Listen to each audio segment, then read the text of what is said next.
এখন আমাদের পশ্চিমবঙ্গের সব জেলাতেই শুষ্ক আবহাওয়া রয়েছে।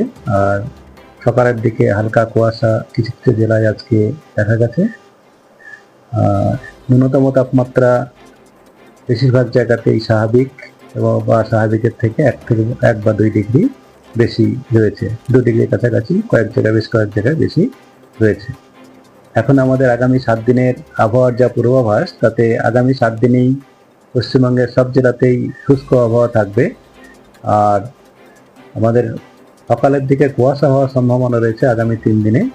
আগামী 3 দিনে হালকা থেকে হালকা কুয়াশা মূলত বিক্ষিপ্তভাবে হওয়ার কিছু কিছু জায়গায় সম্ভাবনা রয়েছে। তার সঙ্গে ঘন কুয়াশারও সম্ভাবনা রয়েছে কয়েকটা জেলায়। যেমন আগামীকাল সকালে পশ্চিম বর্ধমান, বীরভূম, মুর্শিদাবাদ, দক্ষিণ 24 পরগনা, মালদা, নর্থ সাউথ, উত্তর দক্ষিণ দিনাজপুর, এই জেলাগুলোতে বিক্ষিপ্তভাবে ঘন কুয়াশা হওয়ার সম্ভাবনা রয়েছে। আর তারপরের দিন আমাদের 21 তারিখেও পুরুলিয়া, পশ্চিম বর্ধমান, বীরভূম, মালদা, উত্তর দক্ষিণ দিনাজপুর জেলাতে ঘন কুয়াশা হতে পারে। 22 তারিখে নর্থ দিনাজপুর জেলা হতে কিছুটা সম্ভাবনা রয়েছে।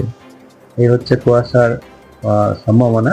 আর এখন আমাদের ন্যূনতম তাপমাত্রা যেটা পূর্বাভাস, তাতে ন্যূনতম তাপমাত্রা বা রাতের তাপমাত্রা দক্ষিণবঙ্গের সমস্ত জেলাতেই এখন খুব বেশি তারতম্য হওয়ার সম্ভাবনা নেই। যেমন রয়েছে স্বাভাবিকের থেকে সামান্য কিছুটা বেশি 1 বা 2 ডিগ্রি হওয়ার সম্ভাবনা থাকার সম্ভাবনা রয়েছে।